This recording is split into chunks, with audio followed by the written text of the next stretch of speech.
प्रकाशक परमात्मा मानव शरीर में अंतःकरण के अंदर से मैं तत्व के रूप में प्रकट हो रहा है। ये पहली लाइन है, बहुत इंपॉर्टेंट लाइन है, बहुत महत्वपूर्ण है, समझना इसको। परमात्मा कैसा है? प्रकाशक है। अब यहाँ पर परमात्मा को सच्चिदानंद है, सुख स्वरूप है, ज्ञान स्वरूप है, रमा हुआ है, कुछ नहीं बताया, केवल एक विशेषण है उसका, एक स्वरूप है उसका। वो कैसा है? केवल प्रकाशक है। एक एक शब्द बड़ी कीमत है इसमें, एक एक शब्द की बड़ी कीमत है, छांट छांट के लिखा है। ऐसा जो परमात्मा है, कैसा परमात्मा है? प्रकाशक। जानने वाला नहीं है अभी यहाँ पर, सच्चिदानंद नहीं है यहाँ पर, ब्रह्म नहीं है यहाँ पर, केवल प्रकाशक है। क्या करता है ये प्रकाशक? सबको प्रकाशित करता है, अपने आप को प्रकाशित नहीं करता, सबको प्रकाशित करता है। जो किसी से प्रकाशित नहीं होता, जिसकी विशेषता है, और सबको प्रकाशित करता है। जो सबको प्रकाशित करता है वो किसी से प्रकाशित नहीं होगा। तब क्या होगा? तो उसका मतलब है कि वो स्वयं प्रकाश है। तो परमात्मा कैसा है? किसी से प्रकाशित नहीं होता, अपने आप से प्रकाशित होता है और स्वयं प्रकाश है, वो सबको प्रकाशित करता है। आगे बढ़ो। वो क्या कर रहा है? पूरे शरीर के अंदर विद्यमान है, मानव शरीर में।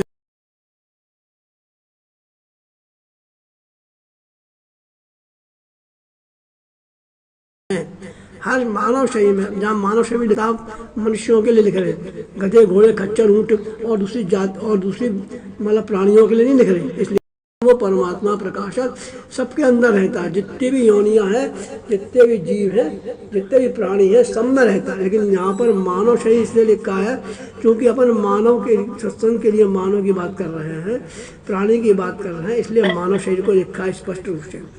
मानव शरीर में, अब मानव शरीर में क्या चीज़ है? एक और विशेषता है, उसके अंदर परमात्मा प्रकाशक है, साथ साथ में एक अंतःकरण फिट है, एक सुंदर कांच, बहुत बढ़िया चमकीला, क्या उसका नाम है अंतःकरण। हालांकि इस अंतःकरण को हमने देखा नहीं है, केवल महापुरुषों से, संतों से, शास्त्रों से पढ़ा है, सुना है। एक अंतःकरण नाम का एक इंस्ट्रूमेंट है जो इसमें शरीर के अंदर फिट है।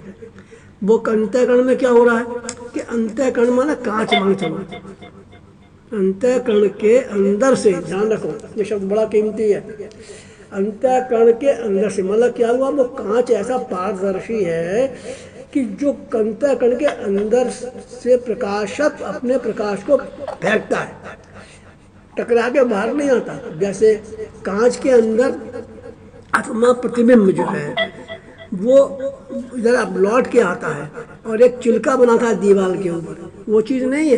क्या है? प्रकाशक परमात्मा कांच के अंदर से अंदर चला जाता है।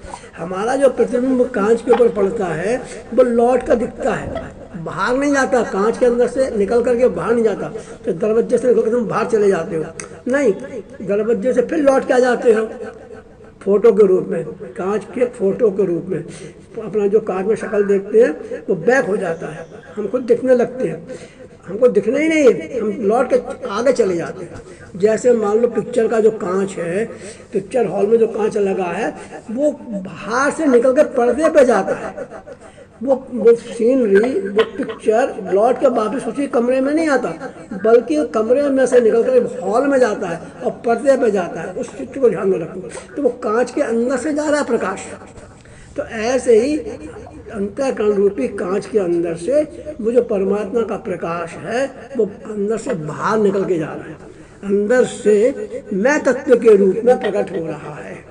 अब देखो, माँ तो प्रकाशक था, माँ तो प्रकाश था, लेकिन अब यहाँ पर अंतःकरण के सानिध्य में केवल उसको छुआ है, उसके अंदर से निकल रहा है। तो वो क्या कर रहा है? उसका रूप बदल दिया, वो वहाँ अब वो मैं के रूप में प्रकट हो रहा है। मैं कह रहा है, अभी हूँ भी नहीं कह रहा, अभी अपना नाम रूप भी नहीं बता रहा, अभी अपनी जाति कुछ भी नहीं बता रहा, कोई परिचय नहीं दे रहा, केवल मैं के रूप में प्रकट हो रहा है। ये मैं क्या है? मैं तत्व प्रकाशक का व्यक्त स्वरूप है। अब इसका रिलेशन क्या है? इस मैं का प्रकाशक से क्या संबंध है भाई? तो बोले भाई संबंध इसका ये है कि जो प्रकाशक है ना, वो प्रकाशक ही मैं तत्व के रूप में प्रकट हो रहा है, लेकिन वो प्रकाशक ही उसका ये मैं तत्व जो व्यक्त रूप है, स्पष्ट रूप है। प्रकाशक दिखता नहीं है, अनुभव में आता है कि हाँ प्रकाश है, लेकिन अनुभव में तभी आएगा जब उसको उसका बोध हो जाएगा, स्मृति आ जाएगी, अन्यथा नहीं आएगा। लेकिन यहाँ पर अनुभव करने वाले संतों ने, महापुरुषों ने, जिन्होंने अपने स्वरूप को देखा, जांचा, परखा, समझा, अनुभूति की और उसमें रमण किया, स्मृति में रहे, वो कह रहे हैं कि जब ये प्रकाशक परमात्मा अंदर से मैं के रूप में, अंतःकरण के अंदर से प्रकट होता है, तो मैं के रूप में प्रकट होता है, मैं कह करके प्रकट होता है। क्या कहेंगे अपन कि दूसरे ढंग से कि प्रकाशक का ही रूप है ये। कौन सा रूप है? व्यक्त।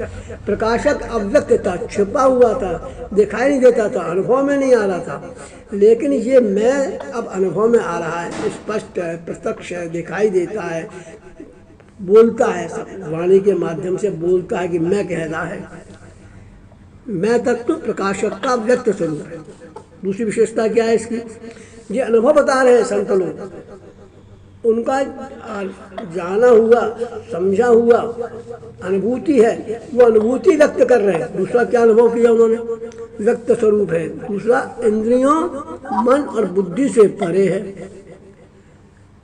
इंद्रियां, मन और बुद्धि जो कहाँ से आ गए? बोले जो सूक्ष्म शरीर है। जैसे इस जीव को, प्राणी को स्थूल शरीर मिला है, वैसे ही एक सूक्ष्म शरीर 25 तत्वों का होता है, जिसमें 5 ज्ञान इंद्रियां, 5 कर्म इंद्रियां, 5 प्राण, 5 विषय, 5 अंतःकरण, ये सब उसको 25 तत्वों का मिला हुआ। जैसे स्थूल शरीर मिला है, ऐसे इसको एक सूक्ष्म शरीर भी मिला है। तो वो सूक्ष्म शरीर जो मिला है, उससे कह रहे हैं कि ये मैं तत्व तो अंतःकरण के तक ही है।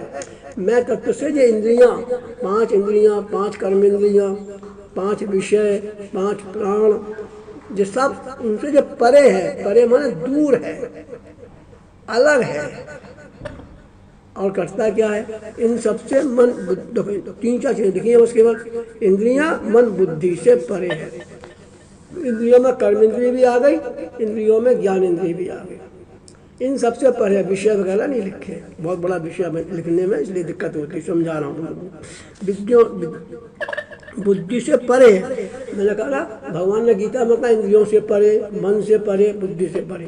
परे का मतलब है दूर है, परे का मतलब है असंग है, परे का मतलब है कि उससे उसका कोई संबंध नहीं है। ये पिक्चर समझना ध्यान से, जैसे ही उस पर्दे पर जाती है तो हम लोग पिक्चर देखते हैं, ऐसे ही उस परमात्मा, इस प्रकार की पिक्चर को उन संतों ने अनुभूति की और देखा इस पिक्चर को, ओहो ये पिक्चर चल रही है अंदर। इसलिए हम बार बार कहते हैं कि बहिरंग, बाहर की जगह पर अंदर चलो, अंदर देखो, अपने में अंदर में रहो, तब तुमको सारी चीज़ें, पूरा पिक्चर देखना दिखाई देगा। उन्होंने ये अनुभूति करके कहा इंद्रियों से परे है। तो तुम जो मैं, ध्यान देना, मैं तत्व, फिर से मैं रिपीट कर रहा हूँ, प्रकाशक का व्यक्त स्वरूप है, नंबर 1। नंबर 2, परे है, बड़े असंग है और इनसे अलग रहता है। यही मैं, अब दूसरा पार्ट बदलता है, यही अब अनुभव बता रहे हैं फिर से, यही मैं वर्तमान में अपने को शरीर, मन, बुद्धि, प्राण तथा अहंकार मानकर सद्गुरु की शरण में जाता है। काय के लिए जाता है? अब आप आए, गुरु जी हमको अज्ञान है, गुरु जी हमको बोध नहीं है, गुरु जी हमको अपनी जानकारी नहीं है, गुरु जी हम नहीं जानते हैं। तो ये कौन कह रहा है? ये मैं ही तत्व कह रहा है कि मुझे ज्ञान नहीं।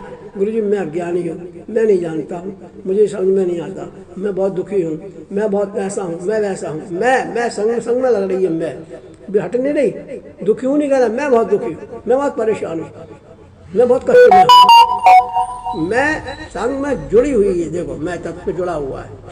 दुखी कौन हो रहा है? मैं। मन नहीं कह रहा, मैं तत्व, मैं बहुत दुखी हूँ, मैं बहुत परेशान हूँ, मैं बहुत कष्ट में हूँ, मेरा तो उद्धार करो गुरु जी, मैं तो बहुत परेशान हूँ, मेरे को मुक्ति चाहिए, मुझे भक्ति चाहिए, मुझे प्रभु की प्राप्ति चाहिए। कौन कह रहा है जी? जो मैं ही तत्व कह रहा है। कब कह रहा है? मन से मिला है, वाणी से मिला है, तभी तो कह पा रहा है। इंद्रियों से मिला है तभी तो वो कह पा रहा है। तो मन से, इंद्रियों से जो परे था, जो अलग था, असंग था, दूर था, वो अब मिल करके क्या है। इसका मतलब क्या हुआ? इसका मतलब है कि वो मैं तत्व जो व्यक्त था, प्रकाशक का ही दूसरा रूप था, वो मैं तत्व इन इंद्रियों से मिल करके अपने को दुखी, सुखी, अपने को संसारी, जीव, भोगी, योगी, रोगी सब मानने लगा और दुखी होकर सदगुरु की शरण में गया, अपने कष्टों का निवारण करने के लिए, अपनी इच्छाओं की पूर्ति करने के लिए, अपनी जिज्ञासा को शांत करने के लिए, अपनी मुक्ति के लिए। अब सदगुरु की शरण में जा करके क्यों चला गया? क्योंकि उसको ऊपर का विस्मृति हो गई। क्या विस्मृति हो गई? कि मैं प्रकाशक, मैं देखो, मैं कह रहा है मैं प्रकाशक का व्यक्त स्वरूप हूँ, ये विस्मृति हो गई। मैं इंद्रियों, मन, बुद्धि, शरीर इनसे परे हूँ, ये विस्मृति हो गई। तो जैसे इसको इन सब की विस्मृति हुई, वो इन तत्वों से मिल गया, इंद्रियों से, शरीर से, मन से, बुद्धि से, प्राण से, विषयों से, इन सब से मिल गया वो। और मिल करके अपने को ऐसा कहने लगा कि मैं तो जीव हूँ, मैं तो अज्ञानी हूँ, मैं तो दुखी हूँ। और कह करके अब उसको कोई रास्ता नहीं मिला, सब जगह भटक गया। तो सदगुरु की शरण में जाता है और कहता है कि सदगुरु की शरण में जाकर स्वरूप बोध हेतु जाता है। सदगुरु अपने निजी अनुभव एवं ब्राह्मी स्थिति से उसको निज स्वरूप का बोध कराते हैं। जब वो गुरु की शरण में गया, अपना निष्काम भाव से अपने अंतःकरण को शुद्ध करके अपने वास्तविक स्वरूप को प्राप्त करने के लिए, अपनी मुक्ति के लिए गुरु की शरण में नहीं गया, किसी संत की शरण में नहीं गया। ध्यान शब्द सुनना, सतगुरु की शरण में गया। हाँ, गुरु नहीं, सतगुरु जुड़ा हुआ है। हमने गुरु बना लिए, दत्तात्रेय ने 24 गुरु बना लिए, तुमने सैकड़ों गुरु बना लिए, ठीक है, लेकिन सदगुरु चाहिए। सदगुरु की शरण में गया, एक बड़ी संत की शरण में नहीं गया, गुरु की शरण में नहीं गया, सदगुरु की शरण में गया। सदगुरु क्यों लिखा है? क्योंकि वो गुरु जो है ना, वो सत का बोध कराता है, उसको सत का बोध है। उससे ऊपर की जितनी बातें बताई हैं, लिखी हैं, उनका उसको बोध है। ऐसे सतगुरु की शरण में जाएगा तब कल्याण होगा। अगर गुरु तो बहुत कर लिए, संतों की शरण में भी चले गए, देवताओं की शरण में भी चले गए, सबकी शरण में चले गए, लेकिन उद्धार नहीं हुआ, कल्याण नहीं हुआ। इसलिए कि शब्द की कीमत है। सदगुरु की शरण में गया। सदगुरु माने जो केवल अनुभूति प्राप्त है, जो केवल सत का बोध करा सकते हैं। बोध वही करा सकते हैं जिनको सत्य स्वरूप की जानकारी है, या जिनको अपने स्वरूप की जानकारी है, और वो उसी स्वरूप में रमण करते हैं। आगे क्या लिखा है देखो। मैं तत्व, अब मैं तत्व कैसा है? मैं तत्व जानने वाला है। अब मैं तत्व की व्याख्या है। मैं तत्व तो ऊपर तक अभी तक मैं तत्व नहीं बताया कैसा क्या है क्या नहीं। मैं तत्व जानने वाला है। अच्छा, और मैं भी है और जानना भी है? बोले हाँ। वो क्या है? मैं कह करके तो मैं अपने अस्तित्व को बताता हूँ, और जानना कहता हूँ तो ये मेरा स्वरूप है। उसका स्वभाव समझो आप। स्वरूप का समझ में नहीं आ रहा शब्द तो उसका स्वभाव है। जैसे गन्ने का स्वभाव है मीठा, पानी का स्वभाव है शीतलता, अग्नि का स्वभाव है जलाना। अब देखो, अग्नि में जलाना भी है। अच्छा एक बात बताओ, अगर अग्नि में जलाना ना हो तो अग्नि कहेंगे क्या? उसको नहीं कहेंगे। इसी प्रकार से मैं तत्व में जानना ना हो तो मैं तत्व का क्या कीमत है? कुछ नहीं। इसका मतलब क्या हुआ कि मैं तत्व के गर्भ में, मैं तत्व के अंदर विद्यमान है जानना। जैसे अग्नि तत्व में जलाना विद्यमान है, दिखती नहीं है। अग्नि दिखती तो है लेकिन उसमें जलाने की शक्ति दिख नहीं रही। जब उसमें कोई चीज डालते हैं तो पता लगता है। ऐसे ही इस मैं तत्व के अंदर मैं दिख तो है, प्रकट है, प्रत्यक्ष है, स्पष्ट है, सबको दिखाई दे रहा है, बोल रहा है, बातचीत कर रहा है, लेकिन उसमें जानना उसके गर्भ में छिपा हुआ है। जैसे अग्नि में जलाना शक्ति छिपी है, ऐसे मैं तत्व की शक्ति समझो, उसका स्वरूप समझो, उसका स्वभाव समझो। अच्छा, और क्या गुण है उसमें, दूसरे ढंग से समझाता हूँ कि उस मैं जैसे अग्नि में प्रकाश करना भी है, जलाती भी है और प्रकाश भी देती है, इसके दो लक्षण। इसी प्रकार से मैं तत्व में जानना भी है और अपने आप को बताना भी है कि मैं तो हूँ। तो मैं तत्व क्या हुआ, मैं जानना भी, मैं क्या है, मैं उसका अस्तित्व है और जानना उसका स्वरूप है। इस प्रकार से वो प्रकाशक अंतःकरण की उपाधि से, अंतःकरण के अंदर से दो चीज़ों को लेकर के उभरा प्रकाश। अब ध्यान देना, फिर प्रकाशक पर आ गए। प्रकाशक अंतःकरण की उपाधि से दो तत्वों को लेकर के प्रकट हो रहा है। क्या क्या तत्व लेकर के, मैं अपने अस्तित्व को कि हाँ मैं, और दूसरा जानना, सोहम सोहम।